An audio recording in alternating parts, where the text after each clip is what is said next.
riwayat Ibnu Majah juz 1 halaman 18 nomor 47. An Abi Hurairah qala Rasulullah sallallahu alaihi wasallam la yu'minul 'abdul imana kullahu hatta yatrukal kadhiba minal muzahati wa yatrukal mira'a wa in kana shadiqan. Rawahu Ahmad. Dari Abu Hurairah, ia berkata, Rasulullah sallallahu alaihi wasallam bersabda, tidaklah beriman seorang hamba dengan iman sepenuhnya sehingga ia meninggalkan berdusta dalam bergurau dan meninggalkan berbantah meskipun ia benar. Hadis riwayat Ahmad juz 3 halaman 268 nomor 8638. Berbantah atau berdebat dengan mengikuti hawa nafsu dengan emosi untuk mengalahkan lawan debatnya dilarang dalam Islam. Adapun berbantah untuk mencari kebenaran, untuk menjelaskan kebenaran berdasarkan Al-Quran dan As-Sunnah yang dilakukan dengan cara yang baik, dengan perkataan yang lemah lembut, maka yang demikian ini tidak dilarang Allah. Allah Subhanahu wa taala berfirman, Ud'u ila sabili rabbika bil hikmati wal mau'izatil hasanati wajadilhum billati hiya ahsan inna rabbaka huwa a'lamu biman dhalla an sabilihi wa huwa a'lamu bil muhtadin. Serulah manusia kepada jalan Tuhanmu dengan hikmah dan pelajaran yang baik, dan bantahlah mereka dengan cara yang lebih baik. Sesungguhnya Tuhanmu, dialah yang lebih mengetahui tentang siapa yang tersesat dari jalannya, dan dialah yang lebih mengetahui orang-orang yang mendapat petunjuk. Quran surat An-Nahl ayat 125. Wala tujadilu ahlal kitabi illa billati hiya ahsan illa alladhina zalamu minhum wa qulu amanna billadhi unzila ilaina wa unzila ilaikum wa ilahuna wa ilahukum wahidun wa nahnu lahu muslimun. Dan janganlah kamu berdebat dengan ahli kitab melainkan dengan cara yang paling baik, kecuali dengan orang-orang yang zalim di antara mereka. Dan katakanlah, kami telah beriman kepada kitab-kitab yang diturunkan kepada kami dan yang diturunkan kepadamu. Tuhan kami dan Tuhanmu adalah satu, dan kami hanya kepadanya berserah diri. Quran surat Al-Ankabut ayat 46 bersambung. Assalamualaikum warahmatullahi wabarakatuh. Waalaikumsalam warahmatullahi wabarakatuh. Monggo kita wiwiti kajian siang menika. Ada yang perlu disampaikan? Laporan absen, Ustaz. Untuk kelompok penari kehadiran bapak-bapak 8 orang, ibu-ibu 3 orang. Pak Azrianto itu sakit. Pak Azrianto sakit. Pak Nasruddin itu ada kepentingan ke air muring, izin. Kemudian kelompok Sungai Rumbai itu laki-laki ada 6 orang, perempuan 5 orang. Binaan Herman Junto itu putranya 6 orang, putrinya 5 orang. Kemudian Bapak Giono masih sakit, Pak Gunadi juga masih sakit, Mas Ginanjar juga sakit. Kemudian Pondok Kopi, bapak-bapaknya 10 orang, ibu-ibunya 9 orang. Suryono sama Fauzan sakit. Untuk KJS 14 orang laki-laki, 12 perempuan. Yang izin Pak Ato pergi mengantarkan orang tuanya berobat. Demikian. Yeah. Banyak yang sakit ya? Oh ya, Mas Lanjar juga tadi sakit. Ya. Ya kita doakan, monggo. Allahumma asfihim, semoga Allah memberikan kesembuhan yang tidak kambuh lagi. Terus bagi yang saudara kita ada keperluan yang kemudian bentar, ditambahkan kalender sudah sampai, nanti bisa menghubungi bendahara. Ya. Ini kalendernya sudah datang sini, monggo nanti yang mau ambil silakan. Per kelompok bisa, biar gampang ngurusnya.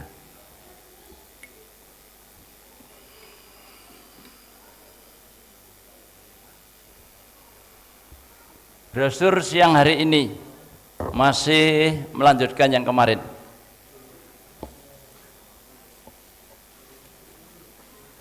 Menjauhi perselisihan dan perpecahan. Bagian kedua. 3. Melazimi kehidupan dengan kebersamaan atau disebut dengan berjamaah. Melazimi itu apa? Membiasakan. Membiasakan hidup dengan berjamaah. Manusia adalah makhluk sosial yang tidak bisa hidup tanpa bantuan manusia lainnya. Ini sudah pasti nggih. Jadi kita tuh tidak bisa hidup sendiri, nggak bisa. Harus atau memang tidak bisa, harus minta bantuan kepada orang lain. Artinya secara tidak langsung hal itu menunjukkan bahwa hidup berjamaah adalah sebuah kebutuhan bagi setiap manusia. Karena hidup berjamaah akan membawa banyak kebaikan. Sudah bisa dipahami sampai di sini? Jadi kita manusia ini tidak bisa lepas daripada hidup bersama. Apalagi kita seorang muslim. Seorang muslim dicontohkan dalam sholat pun sudah ada namanya contoh untuk hidup berjamaah. Ada imam, ada makmum. Imam keliru, makmum menegur. Sampai seperti itu.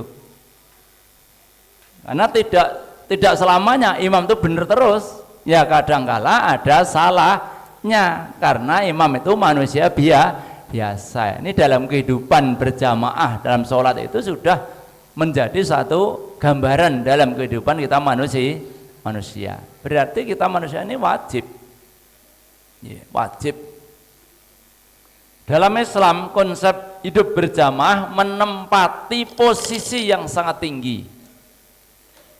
Bahkan hidup berjamaah merupakan salah satu aspek terpenting untuk tegaknya Islam secara kafah.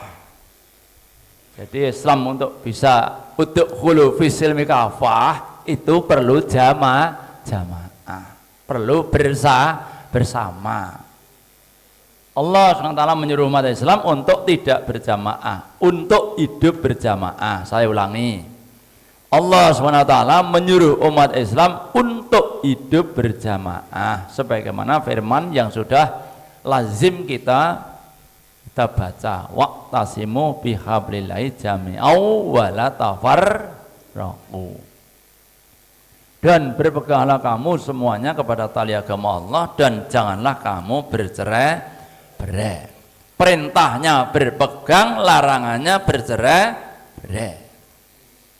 Itu dalam kitab suci Al-Quran. Maka orang yang mengaku beriman itu, orang yang beragama Islam tentunya akan melaksanakan perintah, menjauhi larangan. Perintahnya supaya berpegang tali kepada Allah, tali Allah, hablillah, supaya berpegang kepada tali agama Allah. Wala tafarraqu, jangan bercerai-berai. Dalam ayat lain Allah SWT berfirman, innallaha yuhibbul ladzina yuqatiluna fi sabilihi saffan ka'annahum bunyanun marsus. Sesungguhnya Allah menyintai orang-orang yang berperang di jalannya dalam satu barisan, soffa, satu barisan, seakan-akan mereka suatu bangunan yang tersusun kokoh. Jadi orang Islam itu dianjurkan dalam peperangan pun itu namanya harus ada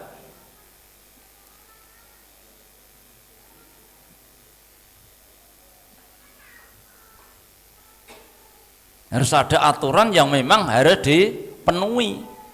Sampai digambarkan seperti satu barisan. Seakan-akan mereka satu bangunan. Jadi kalau yang namanya hidup berjamaah itu lebih baik daripada satu. Tiga lebih baik daripada dua, dan empat lebih baik daripada tiga. Maka wajib atas kalian berjamaah. Ini gambaran berjamaah. Artinya lebih banyak, lebih baik. Itu kondisi kalau memang itu diikat dengan jamaah. Tetapi kalau yang terpaksa tidak ada jamaah, emosi yang lebih dari satu itu jelek, ya satu lebih baik daripada banyak. Yang jamaahnya dua, yang tiga tidak, berarti yang dua lebih baik daripada yang tiga. Makanya di sini mungkin karena hatinya doa, mungkin tidak perlu dibahas secara hanya sekedar untuk memberikan satu contoh penguat dari. Sekarang yang di bawahnya. عن معاوية بن أبي سفيان أنه قام فينا فقال ألا إن رسول الله صلى الله عليه وسلم قام فينا فقال ألا إن من قبلكم من أهل الكتاب افترقوا على 72 ملة وإن هذه الملة سنتفترق على 73 تديان و70 في النار وواحدة في الجنة وهي الجماعة. Dari Muawiyah bin Abi Sufyan bahwasanya ia berdiri di tengah-tengah kami lalu berkata, ketahuilah sesungguhnya Rasulullah SAW pernah berdiri bersama kami. Lalu beliau bersabda, ketahuilah bahwasanya orang sebelum kalian dari ahli kitab agamanya terpecah menjadi 72 golongan, dan sesungguhnya agama ini akan terpecah menjadi 73 golongan, 72 golongan di neraka dan 1 golongan di surga, yaitu al-jamaah. Hadis riwayat Abu Daud, juz 4 halaman 198, nomor 4597. Ya, itu juga sama. Begitu tinggi Islam memposisikan pentingnya menjadi hidup berjamaah. Selain hidup berjamaah merupakan perintah yang disyariatkan, hal itu juga karena di dalam hidup berjamaah terdapat banyak sekali keberkahan.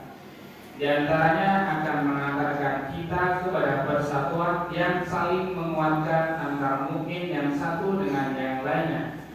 Layaknya satu tubuh, jika ada salah satu anggota tubuh yang sakit, maka seluruh tubuh akan turut merasakan sakit. Nah, itu pentingnya jamaah.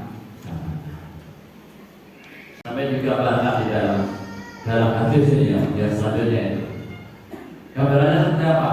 Layaknya satu tubuh, jika ada salah satu anggota tubuh yang sakit, maka seluruh tubuh akan turut merasakan sakit. Ini gambarannya. Seperti ini tidak bisa diamalkan kalau orang itu hidupnya masing-masing. Yang penting aku, yang lain monggo silakan, ya tidak bisa. Ini harus bersama.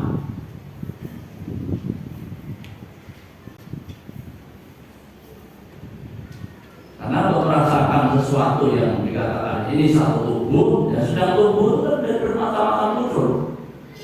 Dari kepala ini semuanya tubuh seperti itu. Sampai yang jentikan sakit pun yang merasakan juga kepala ikut mumet, tangan ikut gendreges, badan panas dingin. Itu padahal baru jentikan yang sakit.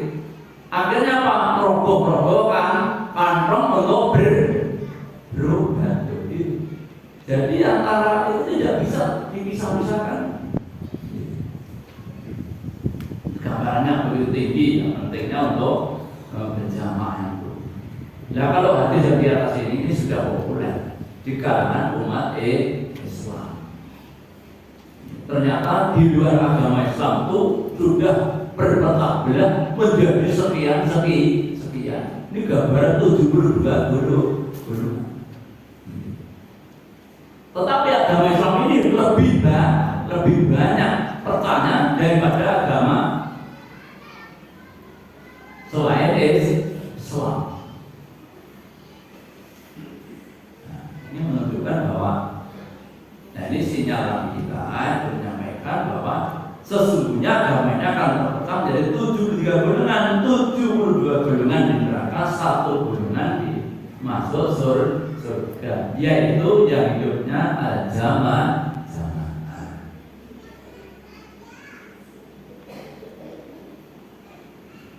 Dalam hadis lain disebutkan yang dimaksud jamaah itu siapa? Wa ana alaihi wa ashabihi. Nabi dan para sahabatku berada di dalamnya. Jadi kehidupan Nabi dan para sahabat itulah sebagai contoh dalam hidup berjamaah. Nah kalau kita ini tidak ada peluang tidak mendapatkan itu gitu. Nah itu pertanyaannya.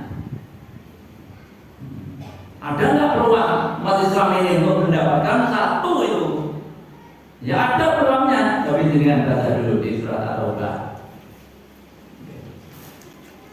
Buat apa bisa? 111 atau berapa?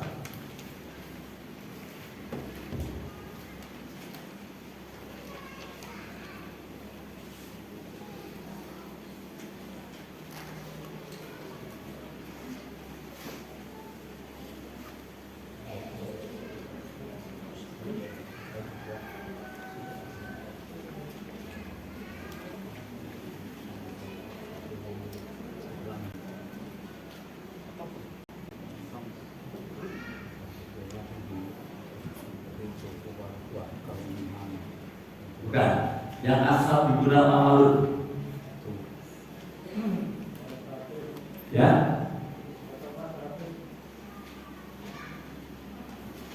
Ye. Coba 100 surat At-Taubah surat ke-9 ayat 100. Wasabiquna al-awwaluna minal muhajirin wal ansari walladzina ittaba'uuhum bi ihsanin radhiyallahu anhum wa radu anhu wa a'adda lahum jannatin tajri tahtaha al-anharu khalidina fiha abada dzalikal fawzul 'adzim.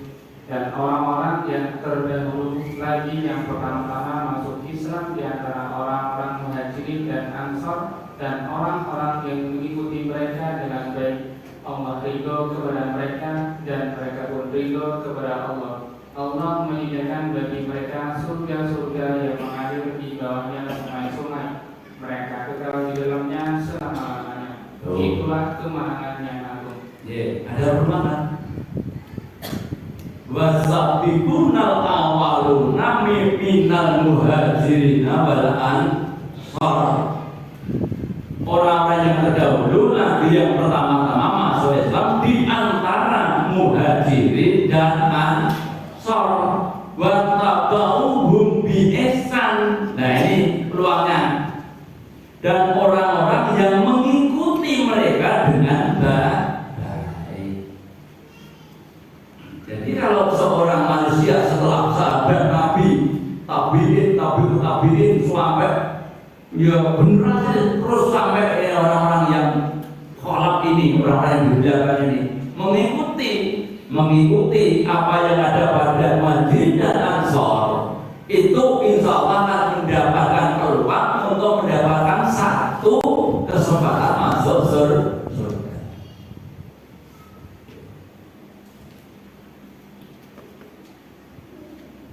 Makanya di sini siapa saja asal mengikuti petunjuk Allah, mengikuti pola hidup Nabi dan para sahabat, itu insya Allah ada kesempatan masuk surga. Itu siapa saja, tapi dia itu konsekuensinya mengikuti petunjuk Allah, mengikuti petunjuk Rasul dan para sahabat dengan baik, dengan baik. Tuh, insya Allah ada jaminan masuk surga.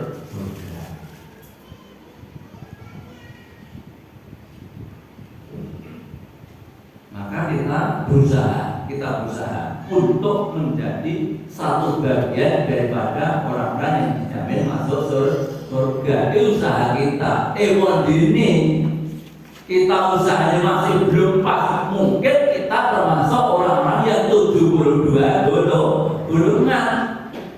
Karena kita ngaji pun tidak diamalkan. Jadi benar. Maka ketika Ustaz ditanya MTK ini masuk kemana Ustaz? Masuk neraka. Karena apa? Yo ngaji ini malah diamalkan. Ini makanya kita nggak mendapati. Mungkin apa sih ya? Surga enggak. Mungkin kita termasuk yang masuk neraka. Dan siapa yang masuk surga? Tadi jaminan Allah, barang siapa yang mengikuti pola hidup muhajirin dan ansor dan mengikuti jejak langkah beliau itu dengan baik. Sudah dicontohkan zaman keamanan Islam ya pada saat itu. Dan tuntunan yang dipakai ya Quran dan Sunnah.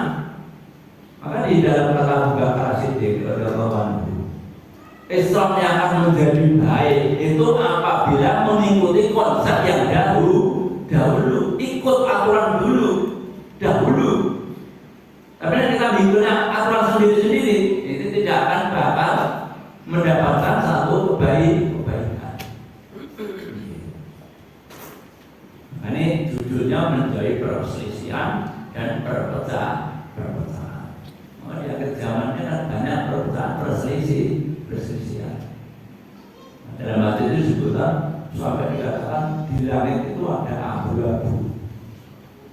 Abu-abu itu mendung yang sampai dikatakan mendungnya sudah luar biasa. Jadi orang sampai tidak bisa membedakan mana yang benar, mana yang salah, karena tutup oleh mendung. Ya semuanya berbicara tentang dalilnya ini, semuanya ada. Dan itu yang membedakan kaum muslim. Dan itu ahli semua. Gitu. Tapi begitu dilihat prakteknya, mari kembali kepada aturan Islam, suruh hidup berjamaah. Belum tentu siap untuk mengikuti petunjuk jamaah. Belum tentu siap. Sebetulnya boleh berjamaah itu tidak bisa tidak. Apalagi ini satu kegiatan yang akan menuju kepada mencari ridho Allah. Ya, orang-orang yang bermaksiat saja berani berjamaah.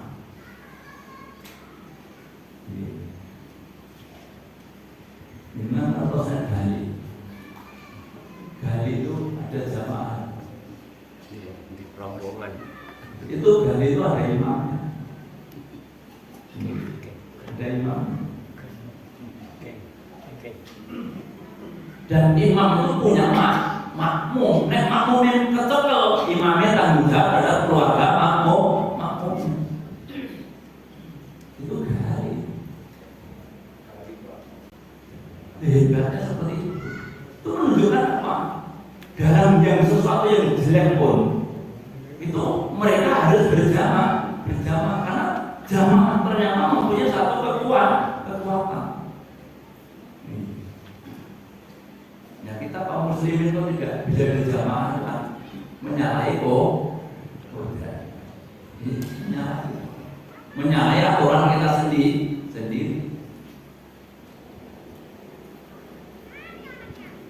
Maka karena tidak jamaah, akhirnya kaum muslimin itu kue to'eu wa qulubuhum santang. Hatinya itu berporak-porak. Jadi ketoknya satu. Nih di dalamnya itu porak-porak. Karena tidak ada dikata jamaah.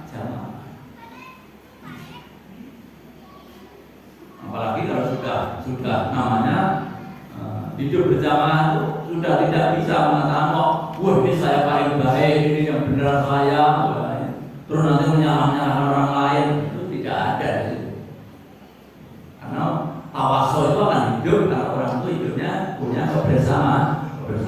Jadi tidak ada yang mempunyai perasaan paling benar, paling baik, tidak ada.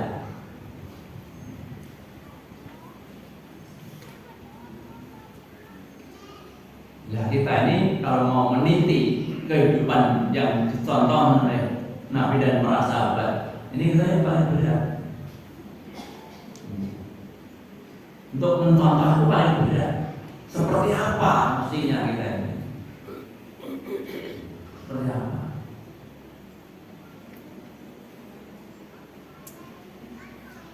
Jadi orang jamaah, iya. Yang jamaah yang dimaksud Rasulullah itu seperti apa? Nah, ini yang kita perlu belajar, perlu ngaji terus.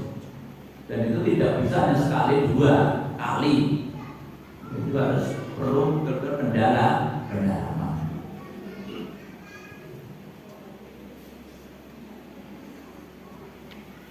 Kita lanjutkan lagi.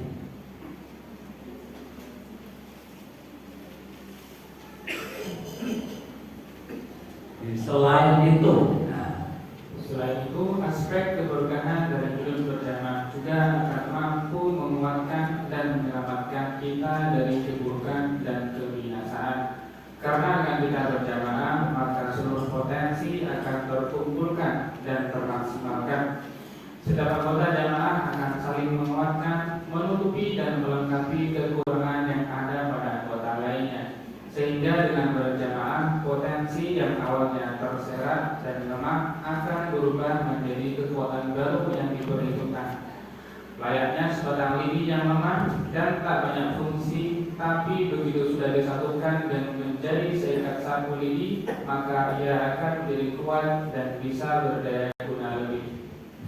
Ini manfaatnya jamaah. Selain itu, aspek keberkahan. Al-jama'atu rahmat wa burwatu adam. Jamaah itu membawa rahmat, membawa berkah. Tetapi kalau sudah purpo, itu sudah siksa. Akan mendapatkan siksa. Jadi ada keberkahan dari hidup berjamaah, juga akan mampu menguatkan, menyelamatkan kita dari keburukan dan kebinasaan.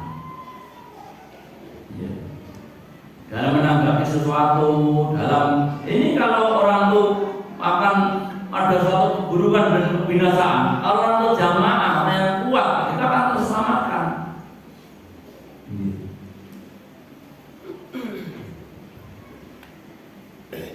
Karena dengan kita berjamaah, maka seluruh potensi akan terkumpulkan dan termaksimalkan. Setiap anggota jamaah akan saling menguatkan, menutupi dan melengkapi kekurangan yang ada pada anggota lainnya, sehingga dengan berjamaah potensi yang awalnya terserak dan lemah akan berubah menjadi kekuatan baru yang diperhitungkan. Ini jamaah. Jamaah itu saling menguatkan, saling menutupi, saling melengkapi. Apalagi ada kekurangan. Kalau kekurangan ada jamaah, itu yang lain itu menutupi kekurangannya, bukan malah untuk mengolok-olok. Tapi dengan gambarannya dalam surat Kahfi ayat 28-29. Wasbir nafsaka ma'alina tu'mal bil ghadati wa yuri bila wajah. Wala taqwa ila al-umur itu sinata ayat itu. Ya, itu tidak satu. Surat Al-Kahfi surat ke-18 ayat 28. Wasbir nafsaka ma'al ladzina yad'una rabbahum bil ghadati wal 'ashiyyi yuriduna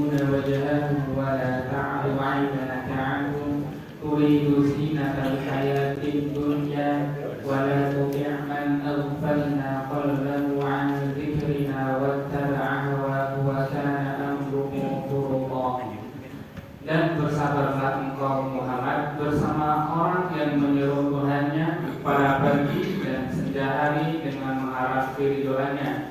Dan janganlah kedua matamu berpaling dari mereka karena mengharapkan perhiasan kehidupan dunia. Dan janganlah engkau mengikuti orang yang hatinya telah kami lalaikan dari mengingat kami, serta menuruti keinginannya, dan keadaannya sudah melewati batasnya. Iya, gambaran kehidupan Rasulullah. Dan ini ayat langsung turun kepada Nabi Muhammad. Nabi diperintahkan wasbir nafsaka, karena ini langsung ditunjuk kepada Rasulullah. Dan bersabarlah kamu Rasulullah bersama-sama dengan orang-orang yang menyuruh Tuhannya di pagi dan sore. Artinya orang-orang yang selalu zikrullah, orang-orang yang selalu beribadah, orang-orang yang selalu mendekatkan diri kepada Allah. Bersabarlah. Orang-orang yang selalu ngaji Quran, bersabarlah. Ini perintahnya kepada Rasulullah. Supaya bersabar.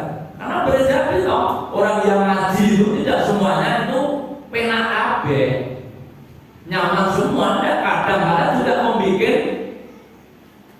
membuat sesuatu yang kurang enak. Mungkin usulannya, mungkin ngendikane itu. Nah, makanya ini dianjurkan satu bersabar. Dari apa itu perintah bersabar ini sesuatu yang memang itu tidak baik. Makanya suruh bersabar. Jadi kesimpulannya, orang-orang yang hidup berjamaah itu banyak kelemahan, banyak kekurangan. Itu sudah wajar. Ternyata hidup jamaah itu lebih baik daripada yang tidak jamaah, sekalipun mungkin tidak ada permasalahan.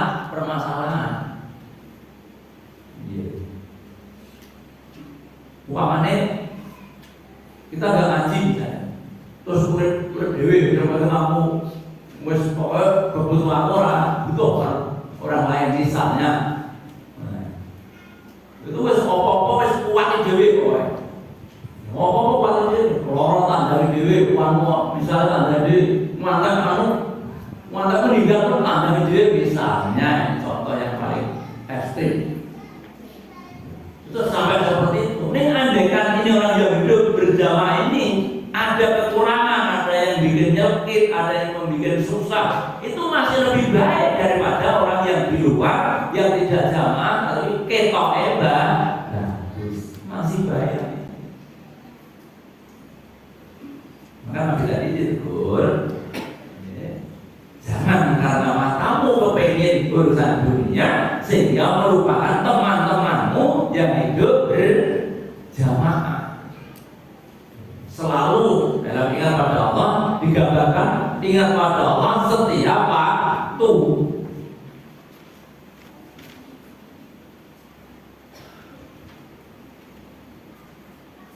Dan jangan kedua matamu berpaling dari mereka karena mengharapkan perhiasan dunia.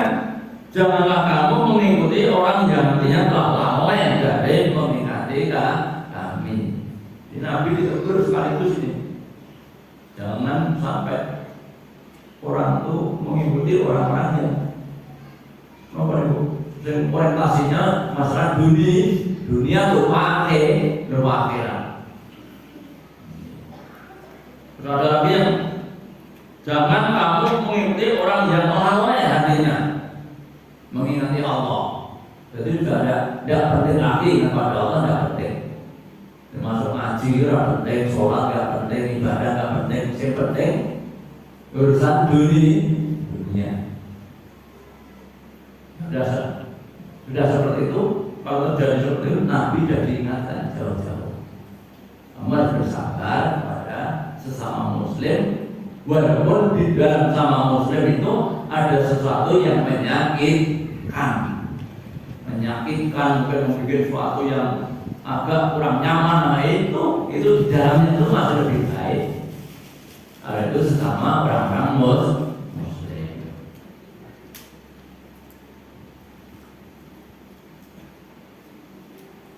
Oke.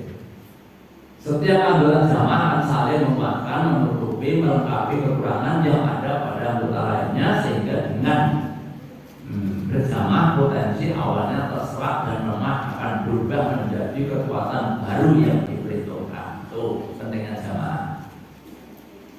Nah, jamaah itu ya ngitung juga orang mau macam-macam. Ibaratnya kalau dalam hadis saya dikatakan orang itu hidupnya kalau seperti orang yang orang yang digambarkan seperti wedhus atau domba-domba yang kumpul dari satu. Itu dia tuh serigala mau menangkapnya ya itu. Tapi namanya salah siji nyolot, keluar dari jamaah serigala itu bahwa itu gampang. Keluar dari jamaah domba itu gampang, serigala menangkap. Ini gambaran seperti itu. Layaknya sebatang lidi yang lemah dan tidak banyak berfungsi, tapi begitu sudah disatukan menjadi satu lidi, maka ia akan menjadi kuat dan bisa berdaya guna lebih. Ini gambaran jamaah itu ibaratnya seperti sapu. Nah, usaha siji tok enggak ada fungsinya. Nggih. Nggo nyapu ya iso, paling ketigo sama untung. Nggih. Itu kalau sapu lidi, itu saja nganggo ditukel. Nggih. Jadi lidi tok itu ditukel dulu, akhirnya bisa untung. Ini karena lidi itu oke. Akhirnya dari okenya ini terus ada sopnya. Ada yang mengikat jadi satu. Itulah yang menjadikan kekuatan luar biasa dan bisa bermanfaat untuk berbagai macam.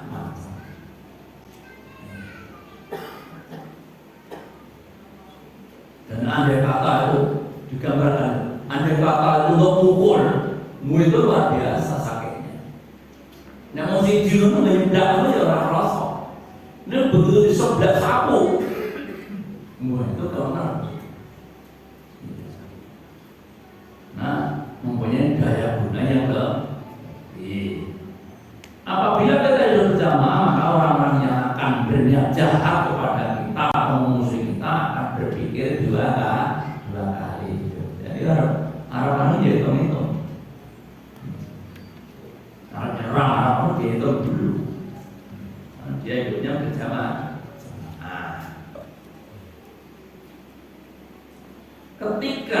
Artinya ketika kita dalam satu jamaah musuh akan kesulitan, bahkan tidak berani untuk mengganggu kita. Namun ketika kita jauh atau keluar dari jamaah, maka mereka akan sangat berani mengganggu dan menyakiti kita. Bisa dipahami deh. Insyaallah. Terus ini. عن ابي الدرداء قال سمعت رسول الله صلى الله عليه وسلم يقول ما من ثلاثة في قرية ولا بدو لا تقام فيهم الصلاة إلا قد استحوذ عليهم الشيطان فعلينا بالجماعة فإنما يأكل الذئب القاصية. قال زائدة قال السائل يعني بالجماعة الصلاة في الجماعة. Dari Abu Darda ia berkata, saya mendengar Rasulullah SAW bersabda, tidaklah 3 orang di suatu desa atau padang sahara yang tidak didirikan sholat berjamaah di lingkungan mereka, melainkan setan telah menguasai mereka.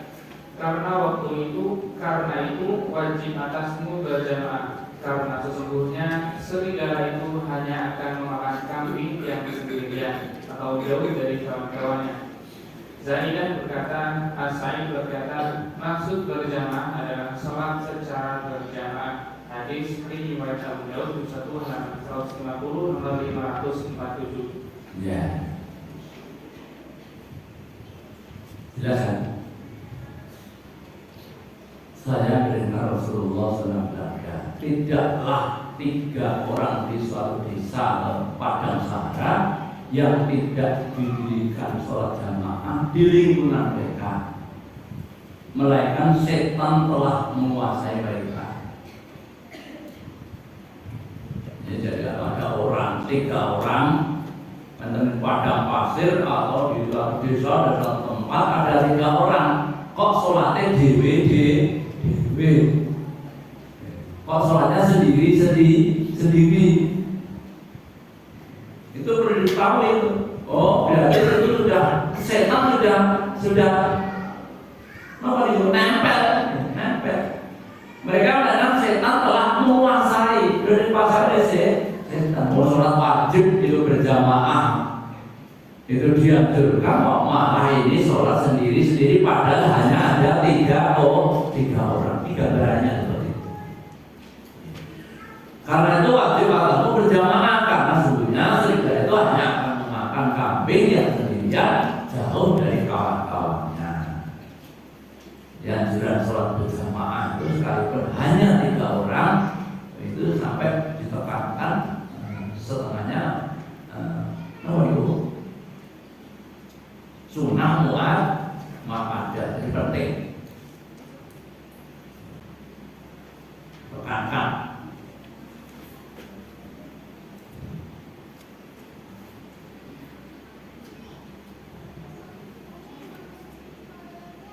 Mungkin ada pertanyaan dari sini dulu, 1 poin ini. Dari poin ketiga ini tadi melazimi kehidupan dengan kebersamaan atau yang disebut dengan berjamaah. Dan Bapak Ibu sekalian yang hormati, kalau sudah namanya jamaah itu kan di kalangan kaum muslimin kan banyak apa sih? Alergi, ya, oh, ya, alergi itu apa sih?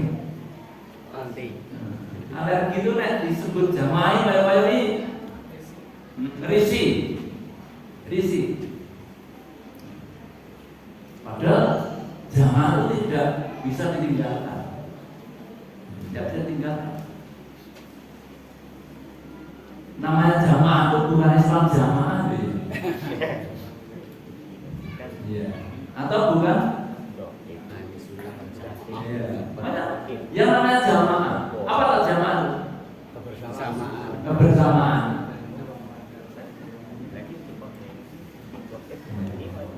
Itu artinya bersamaan dalam bahasa Indonesia. Ini kata Umar bin Khattab.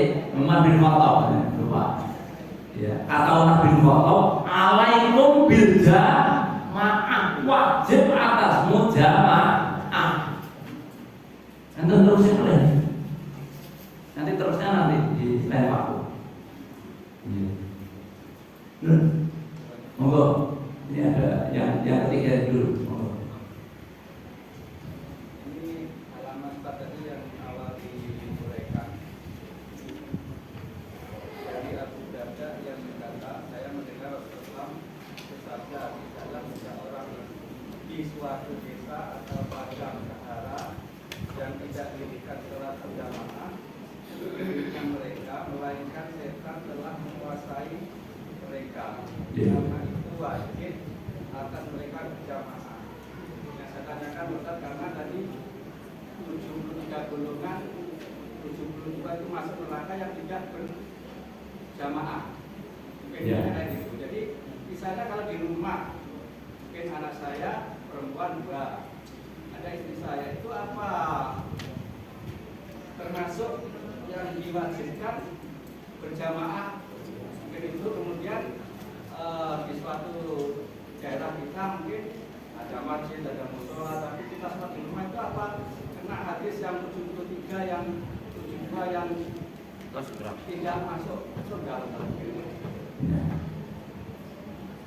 Kriterianya yang tadi kriterianya itu Nabi dan para sahabat selalu melaksanakan Islam, dan Rasulullah tidak pernah sholat sendiri, mesti selalu dengan para sahabat, artinya selalu berjamaah. Maka Nabi menyampaikan orang hidup di satu desa di Gurun 3 orang itu wajib jamaah. Itu gambarannya seperti itu. Lah hadis lain menyatakan yang wajib itu laki-laki, bagi wanita sebaiknya di rumah. Itu hadis lain.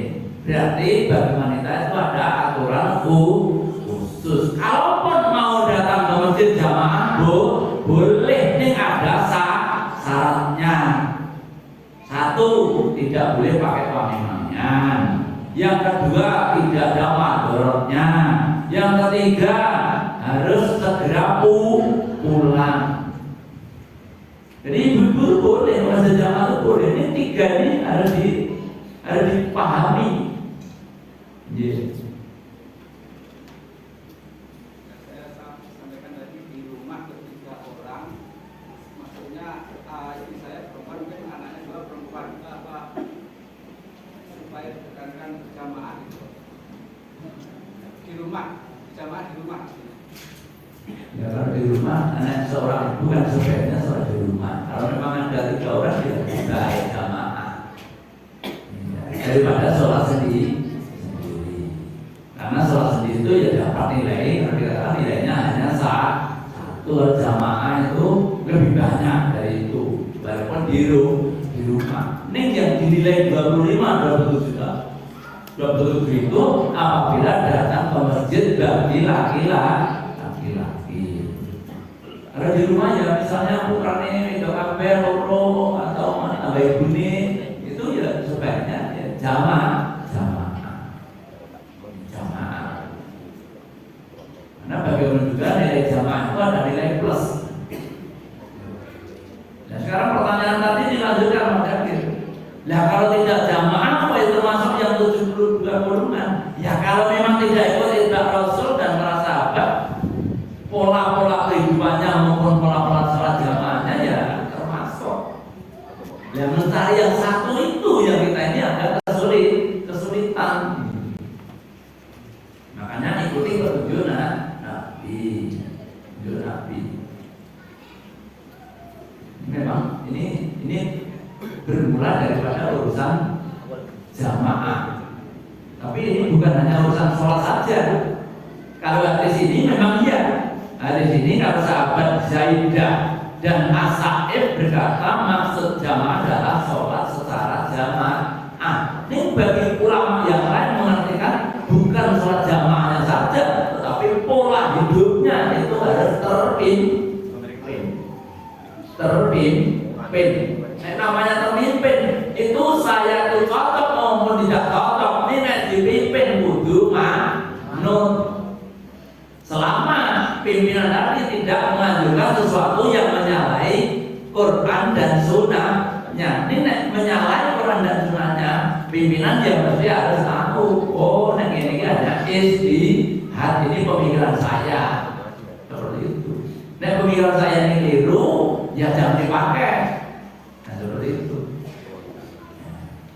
Ya, pemikiran. Ya.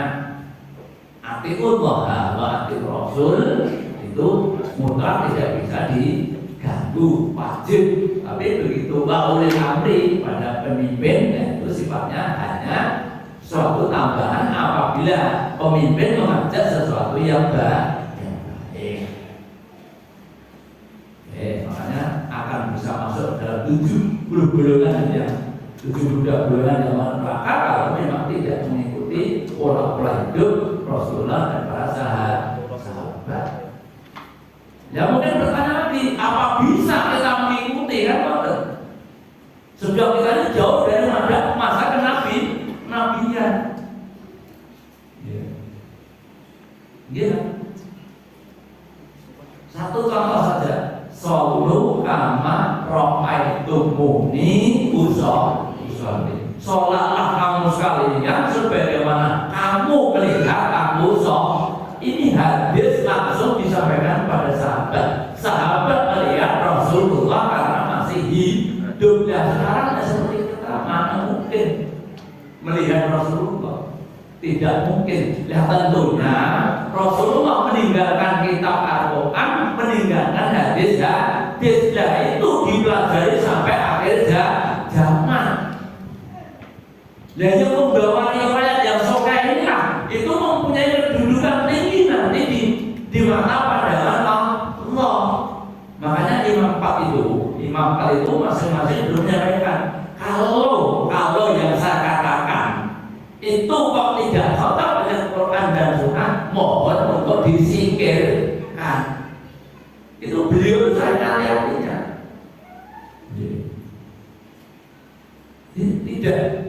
Tidak baik-baik. Karena apa?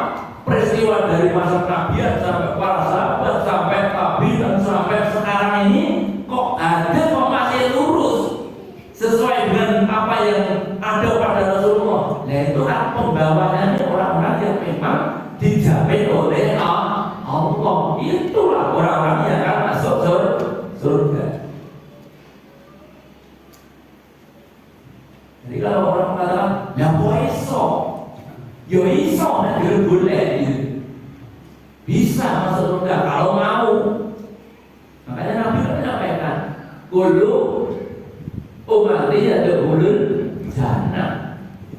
Nabi dan jamin setiap umatku dijamin masuk surga. Berarti Mas Nabi itu sampai nanti hari kiamat. Nenek saya sing gelem golek gitu. Gelem nafsu, gelem ngaji. Orang gelem ngaji dapat dari mana? Walaupun Nabi jamin umat yang masuk surga, apa terus sampai dari ujung-ujung lebu itu saja? Ya tidak mungkin. Harus belajar, harus sinau. Makanya Quran dengan ini itu diajak meniti jalan bagaimana yang dilakukan oleh Rasulullah dan para sahabat, sehingga sampai alur Nabi kita sampai sahabat sampai generasi 15 abad yang lalu itu kok hadis-hadisnya masih seperti ini. Wah ini berarti pembawa hadis ini dijamin di jalannya lurus. Karena pembawanya, makanya Nabi kan dari awal menyampaikan ketika Haji Wada itu, sampaikan agama ini apa adanya. Gak usah diputar-putar, apa adanya sampaikan. Jadi penyampaian itu dari pesan sama Nabi, sampaikan hadis itu apa adanya, sampaikan. Hadis itu disampaikan apa adanya dulu. Ya kalau mau dipelajari ya dipelajari. Ini hadisnya itu harus sampaikan dulu apa adanya. Nek sokeh katakan sokeh, nek doe katakan doe, ya seperti itu. Itu namanya belajar.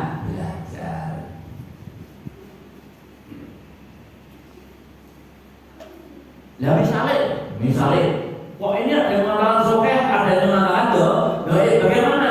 Nah ini ada kaidah namanya. Kalau seorang rawi itu sudah kata, itu didahulukan daripada pujian.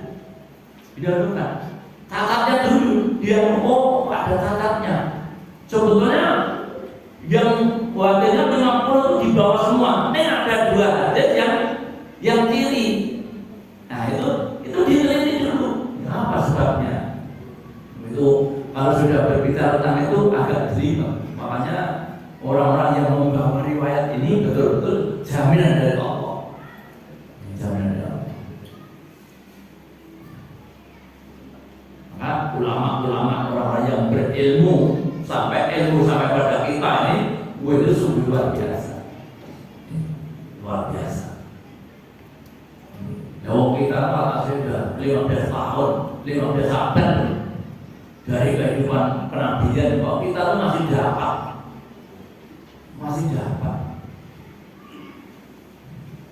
Karena memang Allah sendiri sudah menjaga. Kalau Quran itu akan tetap utuh sampai hari kiamat. Inna nahnu nazzalna dzikra wa inna lahu lahafidun. Itu sudah dijaga terus. Nah di sini loh. Nah di sini kan susah.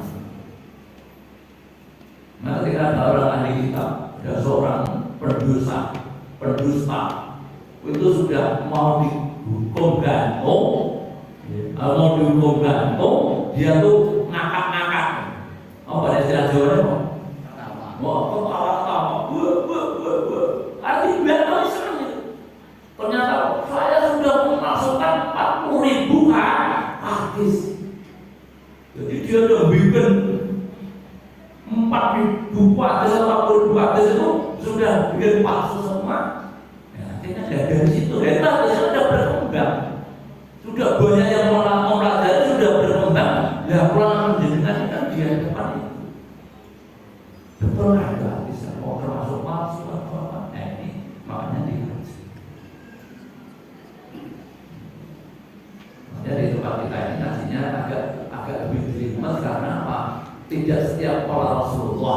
mesti hadis.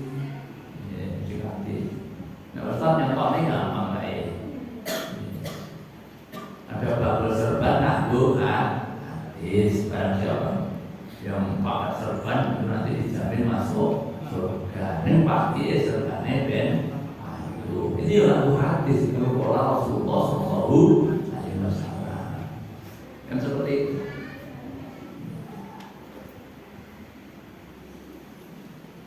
Nah ini keluar batinah. Makanya keluar batinah ini sudah diwanti-wanti sama Ustaz. Ustaz Beling, peganglah surat itu Az-Zumar yang balatu zakum buat anak jem, ya. Wala tuzaku anfusakum wa a'lamu bimana takon. Ini suruh ini. Janganlah kalian menyatakan diri kalian paling suci, paling benar, paling hebat, paling dibanding yang lain. Tidak boleh. Sesungguhnya hanya Allah yang paling mengetahui siapa yang paling bertakwa. Artinya apa? Kalau kita ngaji itu jangan merasa wah ini paling benar, yoiki gitu kan. Akhirnya meremehkan pada orang lain. Jadi pengambilan satu golongan yang masuk surga itu bukan satu golongan dalam arti golongan kita yang di Indonesia ini, bukan. Cara pengambilannya itu siapa saja dan di mana saja berada. Mungkin di partai apa, mungkin di golongan apa, di mana. Itu selama mengikuti petunjuk Allah, petunjuk Rasul, dan hidupnya seperti kehidupan para sahabat Rasulullah, dan yang diberi petunjuk, insya Allah itu jamin masuk surga di mana saja.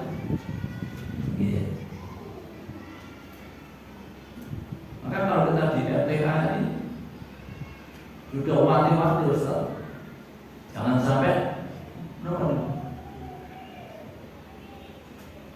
pesannya itu jangan sampai saya ini ngaji dendam perasaannya rumah sampai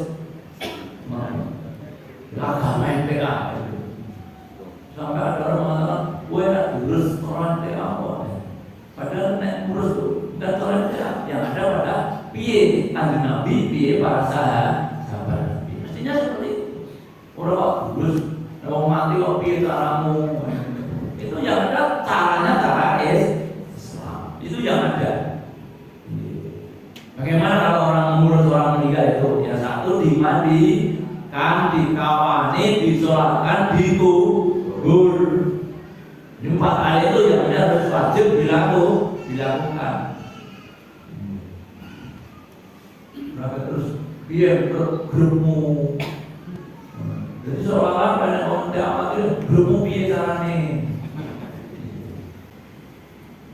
Ya caranya seperti biasa pada umumnya. Nah umumnya wis nganggo, iya dimandikan, dikawani, disolatkan, dikubur, ya sudah seperti itu. Kadang-kadang kawan-kawan kita itu ngomong goro-goro ini orang sependapat itu seolah-olah. Ya. Namun demikian kalau kita tidak atau mungkin ada yang tidak cocok itu biasa. Monggo silakan.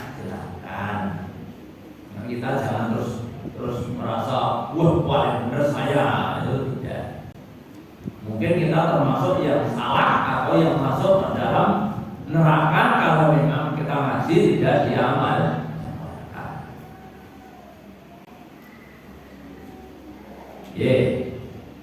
Bisa dipahami ya. Urutan ketiga, sekarang urutan keempat. 4. Menjauhi perdebatan walaupun dalam posisi yang benar. Orang yang senang berdebat akan menimbulkan dosa dan kesesatan. Kecenderungan orang yang suka berdebat akan mencari-cari dan mengungkap kelemahan dan kekurangan lawan debatnya. Selain itu, berdebat soal khilafiyah juga bisa memunculkan sikap mengklaim bahwa dirinya lah yang benar dan suci daripada lawan debatnya. Allah Subhanahu wa taala berfirman, fala tuzakku anfusakum huwa a'lamu biman ittaqa. Janganlah kalian menyatakan diri kalian suci, sesungguhnya hanya Allah yang paling mengetahui siapa orang yang bertakwa. Quran surat An-Najm ayat 32. Allah Subhanahu wa taala melarang hambanya berbantah-bantahan atau perdebatan karena mengandung keburukan. Wa athi'u Allah wa rasulahu wa la tanaza'u fatafshalu wa tadhhabu rihukum wasbiru innallaha ma'as sabirin. Dan taatlah kepada Allah dan Rasulnya, dan janganlah kamu berbantah-bantahan yang menyebabkan kamu menjadi gentar dan hilang kekuatanmu, dan bersabarlah, sesungguhnya Allah beserta orang-orang yang sabar. Quran surat Al-Anfal ayat 46. Tidak terlalu sulit ini mencari perdebatan walaupun dalam posisi yang namanya debat itu dalam Islam itu sangat-sangat merugikan, karena yang namanya debat itu bisa menjadikan kekuatan yang mestinya utuh akan menjadi bercerai-berai karena debat. Apalagi dikatakan ini atiullah wa rasulahu wa tanaza'u wa tafsalu wa tahabarihukum. Jadi orang itu sudah debat, yang debatnya ini debat kusir, istilah Jawanya. Debat kusir itu wong nek debat bergu dul debat bergudul. Wah, itu sudah tidak bisa diajak untuk mengikuti tujuh Allah, tidak bisa. Karena biasanya hawa nafsunya yang tampil ke depan. Jadi kita hindari perdebatan sekalipun benar. Maka orang yang berdebat benar tadi terus dia menjauhi itu malah jaminannya surga. Surga pun surganya paling atas dibanding orang-orang yang di bawah masih ada surga. Namanya kita hindari. Mungkin kita ngerti kayak ini, kasusnya ini, hadisnya itu begini. Tapi kalau orang lebih bagus pokoknya ini, pokoknya tidak bisa diajak kompromi, harus tinggal saja. Ya, tadi tidak bisa untuk diajak berbicara. Nah, seperti itu ya tidak. Daripada nanti semakin tambah tidak baik, karena akan menghilangkan kekuatan kita sama-sama seorang muslim. Terus Allah melarang kaum muslimin berbantah-bantahan, dan apabila terjadi perbedaan pendapat supaya dikembalikan kepada Allah dan Rasulnya, sebagaimana firman Allah Subhanahu wa taala, ya ayyuhalladzina amanu athi'u Allah wa athi'u Rasul wa ulil amri minkum fa in tanaza'tum fi syai'in farudduhu ila Allah wa Rasul in kuntum tu'minuna billahi wal yawmil akhir dzalika khairun wa ahsanu ta'wila. Hai orang-orang yang beriman, taatilah Allah dan taatilah Rasulnya dan ulil amri di antara kamu. Kemudian jika kamu berlain pendapat tentang sesuatu, maka kembalikanlah ia kepada Allah, Al-Quran dan Rasul sunnahnya, jika kamu benar-benar beriman kepada Allah dan hari kemudian. Yang demikian itu lebih utama bagimu dan lebih baik akibatnya. Quran surat An-Nisa ayat 59. Ini salah satu sudah cukup ini. Terus ya. Rasulullah Shallallahu Alaihi Wasallam menyuruh umatnya agar menghindari perdebatan sekalipun dirinya benar, karena tidak ada gunanya, bahkan dapat menimbulkan saling tegang murah leher dan dapat menghilangkan kekuatan. An Anas bin Malik qala Rasulullah Shallallahu Alaihi Wasallam, man taraka al-kadhiba wa huwa batilun bunya lahu fi radil jannah wa man taraka al-mira'a wa huwa muhiqqun buniya lahu fi wasatiha wa man hasana khuluquhu buniya lahu fi a'laha. Dari Anas bin Malik dia berkata, Rasulullah sallallahu alaihi wasallam bersabda, barang siapa yang meninggalkan berbohong dan berbohong itu sesuatu yang batil, maka akan dibangunkan untuknya rumah di surga di bagian bawah. Barang siapa yang meninggalkan perdebatan padahal ia dalam posisi yang benar, maka akan dibangunkan untuknya rumah di tengah surga. Dan barang siapa yang memperbagus akhlaknya, maka akan dibangunkan untuknya rumah di surga di bagian yang paling atas. Hadis riwayat Tirmidzi juz 3 halaman 241 nomor 2061. Ini hadis hasan. Ini insyaallah sudah bisa dipahami. 3 penghuni surga, 3 macam. Yang paling bawah itu orang yang meninggalkan berbohong. Tidak bohong, itu insyaallah masuk surga, walaupun surganya paling bawah. Terus di atasnya dibangunkan untuknya surga, di atasnya orang yang meninggalkan perdebatan, walaupun dia benar, itu surganya semakin atas. Dan dalam surga yang di atas lagi itu adalah orang-orang yang mempunyai akhlak yang bagus. Akhlaknya bagus. Kalau yang harus apa namanya? Harus berdebat, ini mempunyai akhlak yang bagus. Jadi kalau berdebat itu membuat satu kekuatan yang akan menjadi lemah, tapi ini mempunyai akhlak yang bagus dalam berdebat. Ini penting untuk akhlak itu memang di mana saja harus dipakai.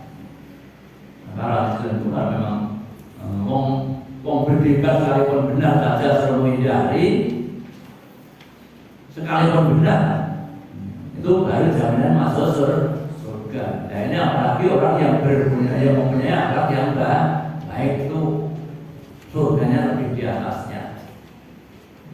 Kalau akhlak yang baik itu ya dia apa saja bentuknya, apa saja amalannya mesti baik akhlaknya. Insyaallah jalannya surga yang teratas. Terus bawahnya, penting ini bawahnya. An Ibnu Abbas qala Rasulullah sallallahu alaihi wasallam, kafa bika ithman an la tazala mukhasiman. Dari Ibnu Abbas dia berkata, Rasulullah sallallahu alaihi wasallam bersabda, cukuplah engkau berdosa selama engkau suka bertengkar. Jadi golek dosa itu gampang. Anggere kerep padu.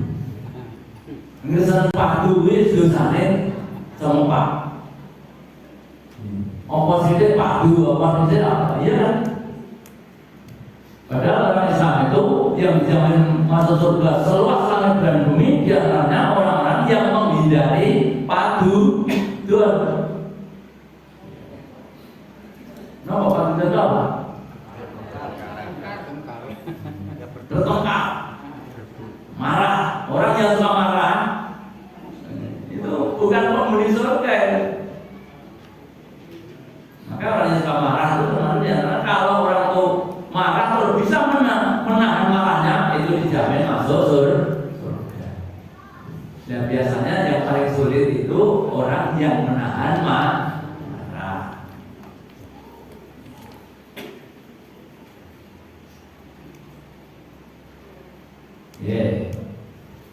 Jadi gambaran untuk jadi orang dosa itu gampang. Pokoknya yang senang bertengkar. Oh, sedikit gedut, gedut itu masih tidak ada dengan fisik, rembukan aja. Rembukan ini ngajak padu, rembukan aja. Karena orang tua terkenal, dosa sendiri sambil bulan mesti dari rame.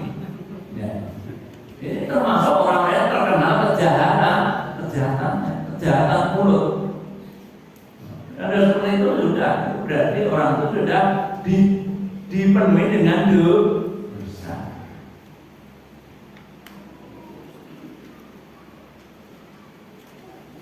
Coba yang ini mas, yang akhir ini. Ya, halaman terakhir 8 atas. Dari berbantah atau berdebat. Berbantah atau berdebat dengan mengikuti hal nafsu dengan emosi untuk mengalahkan lawan debatnya dilarang dalam Islam. Adapun berbantah untuk mencari kebenaran, untuk menjelaskan kebenaran berdasarkan Al-Quran dan As-Sunnah yang dilakukan dengan cara yang baik dengan perkataan lemah lembut, maka yang demikian ini tidak dilarang. Allah Subhanahu wa Ta'ala berfirman, "Ud'u ila sabili rabbika bil hikmati wal mau'izatil hasanah wajadilhum billati hiya ahsan." Inna rabbaka huwa a'lamu biman dhalla an sabilihi wa huwa a'lamu bil muhtadin. Serulah manusia kepada jalan Tuhanmu dengan hikmah dan pelajaran yang baik, dan bantahlah mereka dengan cara yang lebih baik. Sesungguhnya Tuhanmu, Dialah yang lebih mengetahui tentang siapa yang tersesat dari jalannya, dan Dialah yang lebih mengetahui orang-orang yang mendapat petunjuk. Quran Surah An-Nahl ayat 125. Masih ingat tadi keterangan dasar ud'u ila sabili rabbika bil hikmah. Bil hikmah itu ternyata hikmah itu minimal mempunyai 3 pengertian. Ada 3. 1, puncak pengetahuan pemahaman agama yang benar. Jadi memahami Islam dengan cara yang benar, itu namanya hikmah. Yang kedua, kesesuaian antara perkataan dengan perbuatan. Makanya ud'u ila sabili rabbika bil hikmah, berarti pahamkanlah orang Islam itu dengan benar. 1. Yang kedua, berilah contoh sesuai antara perkataan dengan perbuatan. Nah, saat ini kita apa? Jangan sebagai cara koni, itu maksudnya. Jadi ini yang kedua. Yang ketiga, dengan kata-kata yang lembut dan bersikap bijak atau bersifat bijak. Jadi ada sikap, ada sifat. Jadi orang yang ud'u ila sabili rabbika, orang yang dakwah itu 3 hal ini harus dikuasai. Memberikan pemahaman kepada orang sesuai dengan yang benar. Agama ngeten, contohnya ini, itu sesuai dengan kebenaran. Ayatnya begini, ini hadisnya begini. Terus disesuaikan antara perkataan dan perbuatan. Jangan sampai orang nanti dalilnya itu toh innamal a'malu binniyat. Itu yang sering disenaraikan orang dalam berdakwah untuk sabili rabbika. Mulai muncul istilahnya wami agur. Aku mau dakwahnya sesuatu atur-atur. Nemah dakwah baru main dia kudu melu.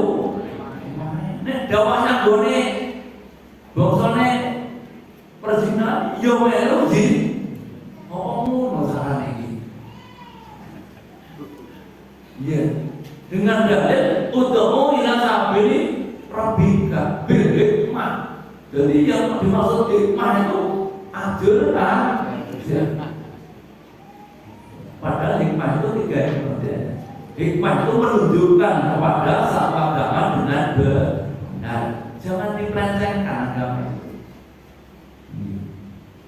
Terus yang kedua, terus jangan antara perbuatan dengan perkataan itu harus sama.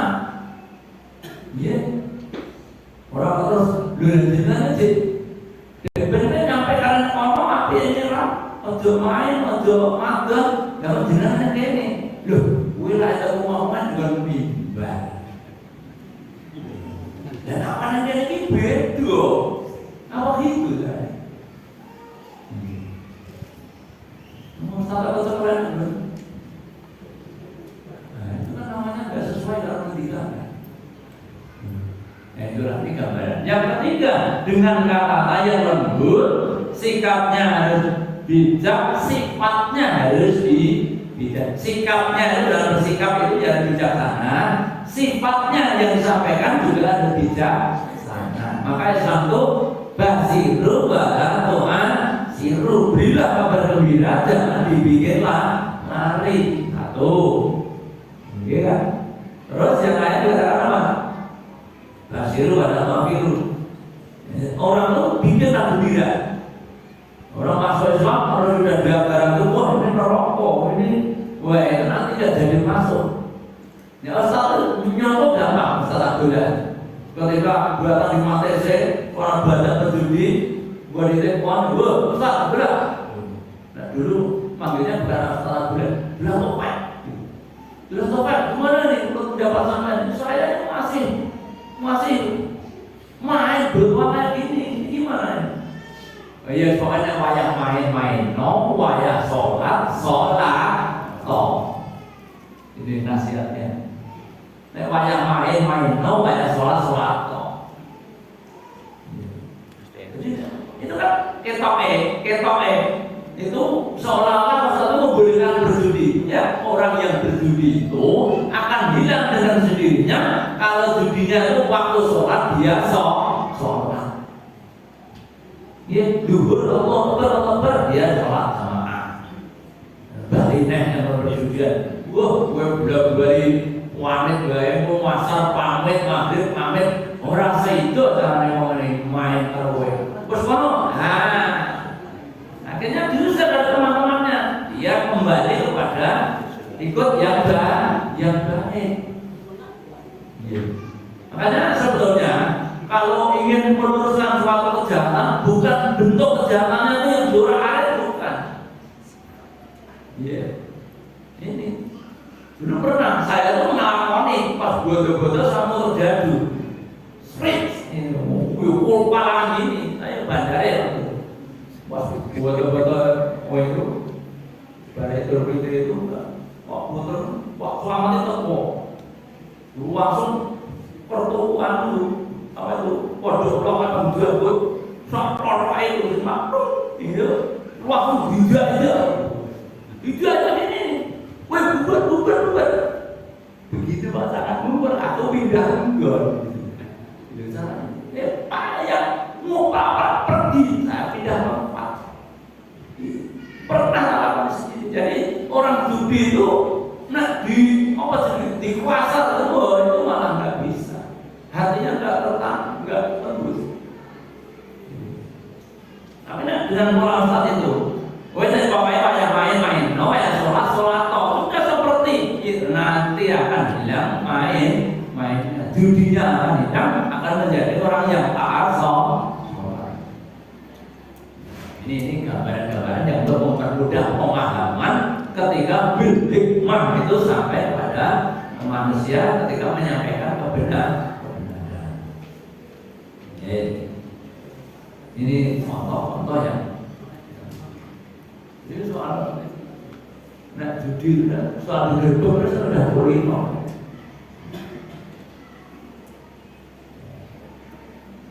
Itulah gambaran seperti itu. Makanya bisanya sadar memang ya di samping petunjuk dua kali memang ya itu kan melihat.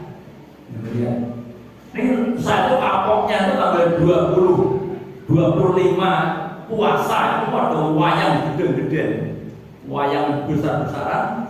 Saya waktu itu bukan belanja, saya wudu ketika metu Petro saya tuh pulang, soalnya juga duit. Terus pokji aja, lumpur jangan apa-apa, bawa pulang. Nah begitu dombreng pagi sudah itu wayang tempurnya, ini perjudian masih, aku tak rono kan itu. Duit tak dunia, bar itu lah saya coba. Saya yang benar itu. botol liwat do lumah turun rumah. Berbotol sak golek kayu pinggir dalan kang jalan tak prete tak pikul tak goyang tak goyang ngene tukang gawe ngobong untuk semen putih. Amin. Itu saya nak itu mulai tobat. Itu tobat saya itu pertama karena masih tak duit.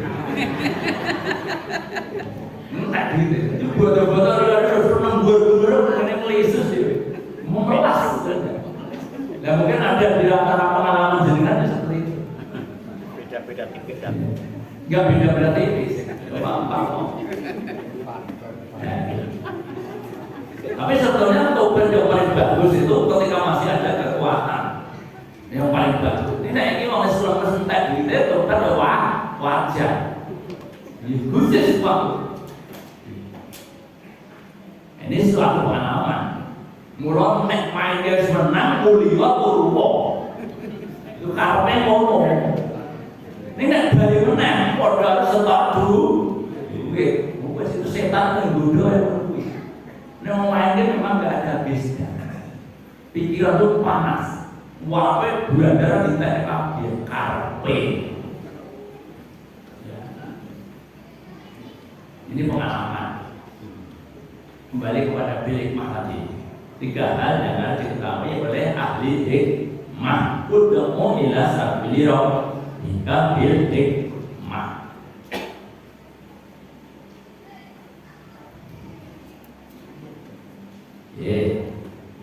Tadi ada catatan itu. Cara terbaik untuk diskusi, kecuali pada orang dolim yang memerangi kita, itu berarti kalau ada orang dolim yang memerangi kita, boleh agak bersikap keras. Itu kalau orang dolim, artinya tegas, tegas. Maksudnya kalau orang di penuhi tidak, tapi tegas. Oke, salah satu saja mungkin ada yang perlu bisa tanyakan. Iya, coba. Ya, ini cukup menarik kemudian tentang menjauhi perdebatan. Yang pertama tadi saya sudah jawab bagaimana kalau untuk berkaitan dengan hal-hal artinya dalam urusan agama. Di sana kita diperkenankan tapi dengan cara yang lembut. Kemudian yang saya pertanyakan adalah tentang perdebatan yang berkaitan dengan urusan dunia. Karena termasuk ini saya pribadi di materi saya, pelajaran saya itu ada materi debat. Bahasa Indonesia kan? Iya, karena di sana juga kami juga diharuskan untuk mengajarkan materi debat ini. Makanya sering ada lomba debat bahasa Inggris. Karena kami memang didesain dalam public speaking itu ada materi debat. Dan kami juga diajari untuk mengajarkan bagaimana cara menjatuhkan mental out sebagainya. Di situ kan gitu. Ya, ini mungkin urusan dunia kan? Ya, yang tidak ada urusannya dengan hal seperti itu. Artinya ini materi saja. Nah, bagaimana menyikapi yang seperti dia? Karena hanya urusan dunia. Ayam dengan blok jualan. Iya, artinya ya kalau memang ini juga tidak diperkenankan, ya gimana caranya kami mengelak yang materi terus kami sampaikan ini ya. Nah, karena ini urusannya dunia dan itu tidak ada urusannya dengan perdebatan di akhir ibadah. Gitu. Karena itu materinya kita buat sendiri, kita angan-angan sendiri untuk diperdebatkan oleh anak-anak dan sebagainya. Dan nanti kan dilombakan dan sebagainya. Dan memang diajarkan, kami diajarkan untuk mengajarkan cara menjatuhkan lawan, cara di mana pola-pola kita mengeraskan suat, meninggikan suat. Seperti itulah yang kaitannya dengan yang kami ajarkan. Monggo kami juga mampu dulu. Gue mau pakai rumah apa? Buat ilmu debat itu.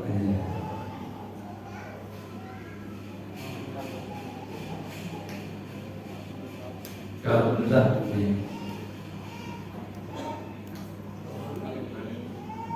ya. Kalau urusan dunia selama ya pada intinya itu absolut.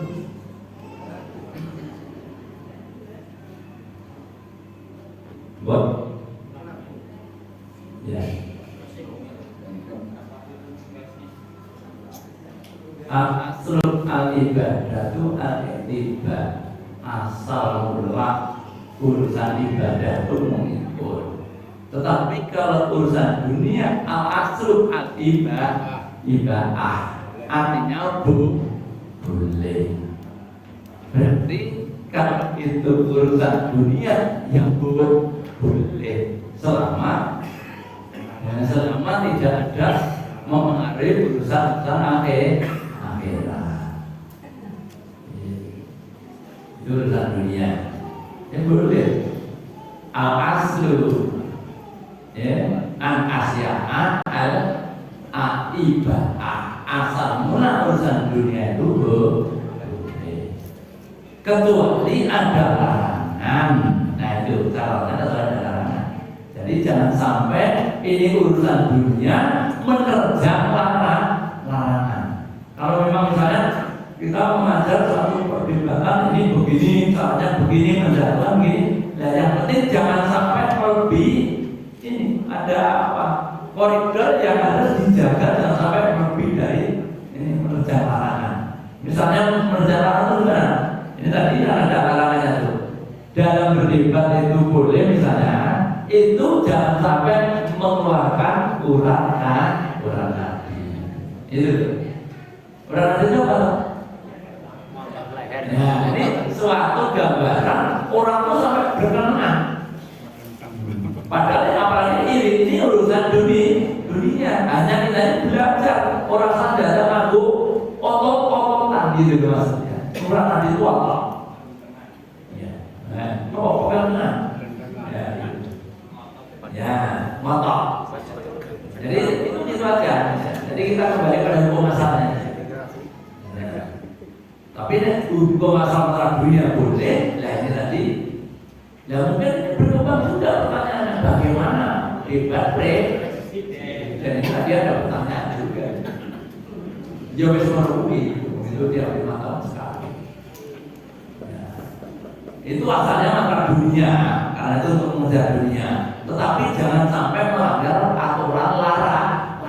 Larangannya jangan menjelek-jelekan orang lain, jangan ngomong fitnah, jangan itu larangannya. Ya seperti itu. Makanya itu urusan dunia, tapi akan menjadi berdosa kalau menjelekkan lawannya. Kamu begini, kamu begini, itu salah. Yang namanya debat itu pastinya, makanya istilahnya saja sebetulnya kurang nyaman itu. Istilahnya maksudnya saling mengemukakan pendapat begini ya, itu mungkin namanya kurang seru. Apalagi di media massa kurang seru.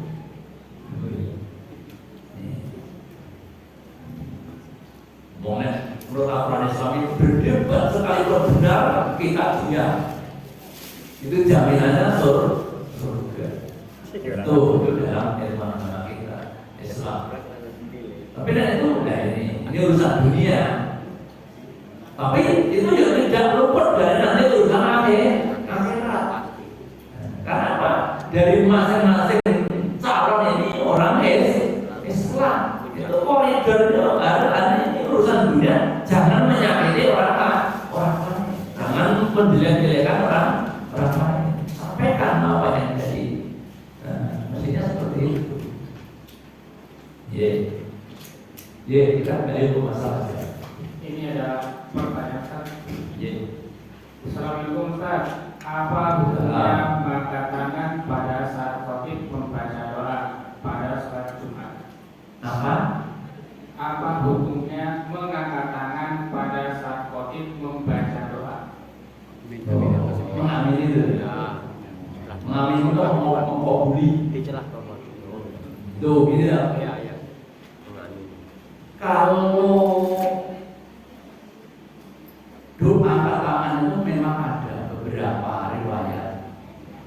Bahkan Nabi sendiri itu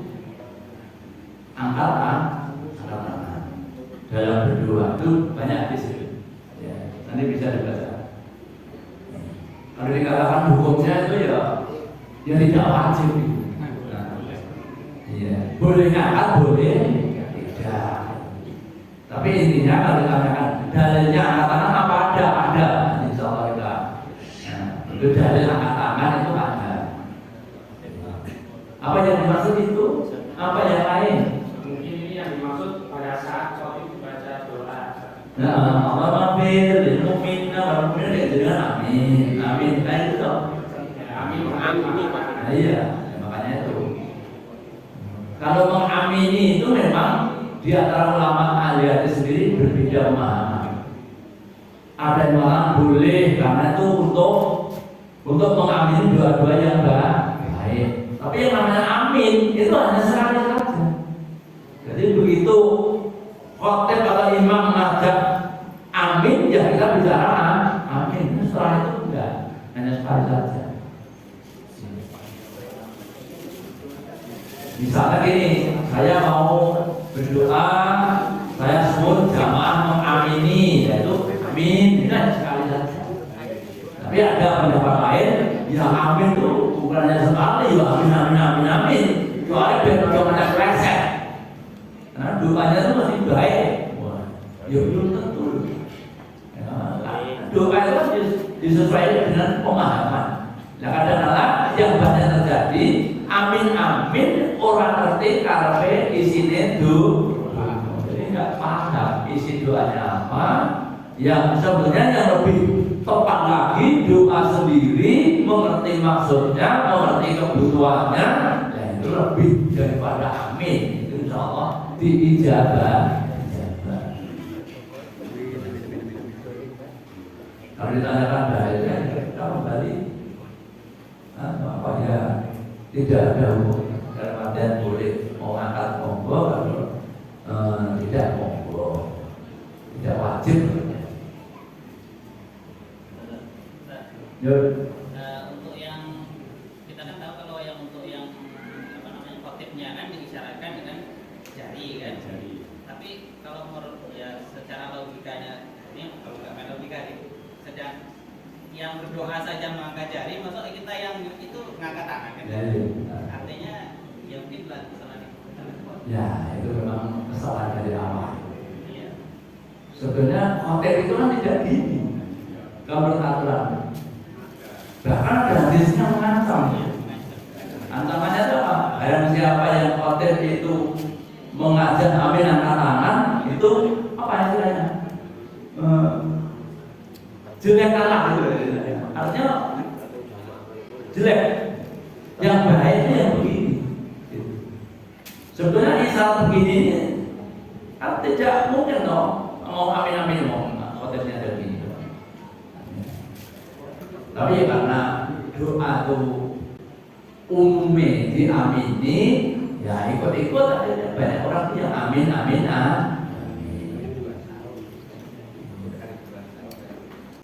Kalau mengamin doa itu memang ada dua versi.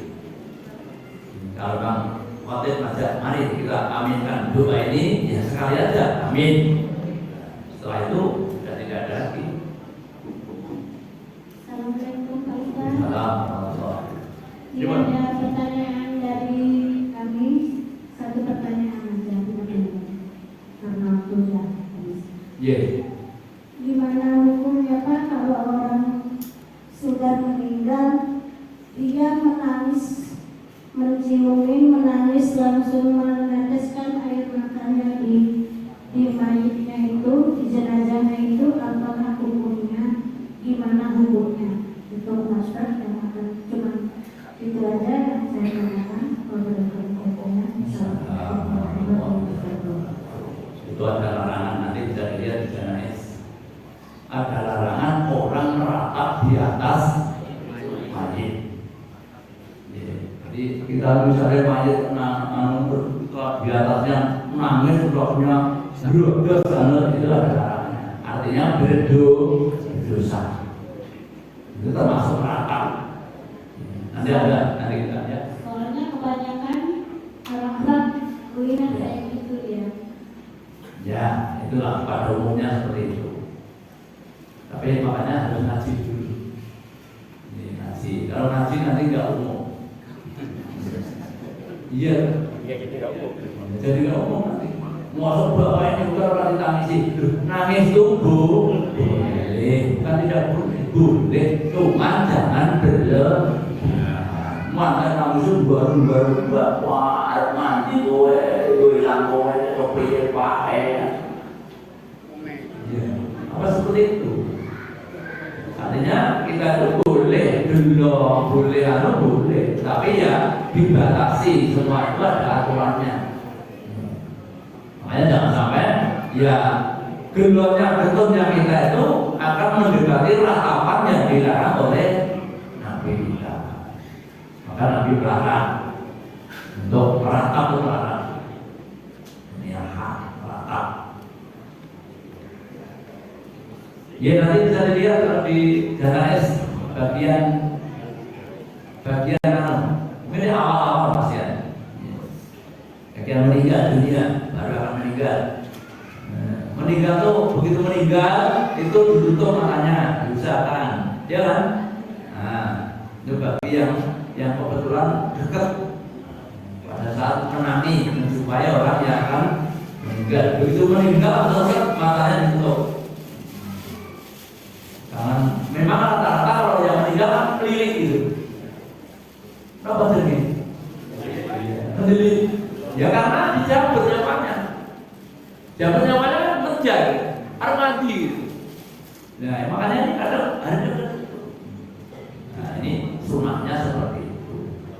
Bukan malah jual bumi dia ngabuk boleh, cuma ya jangan sampai berlebihan. Yang terjadi kan seperti itu. Warung ya nggak boleh, itu dosa. Ya, insya Allah. Ya, mohon maaf mungkin jawaban saya kurang begitu sesuai dengan apa yang berjalan maksud sekalian. Ya, mudah-mudahan Allah berikan ilmu pada kita semuanya. Dengan ilmu itu kita bisa memahami aturan Islam ini dengan benar. Saya rasa saja Allah selalu memberkahi hidup kita semuanya dan memimpin kita semuanya, memberikan kesembuhan kepada sakit kita semuanya, dan mudah-mudahan kita semuanya diberikan berkah dalam kehidupan menuju akhir dunia berkah, akhirat selamat. Mari kita beri alhamdulillah.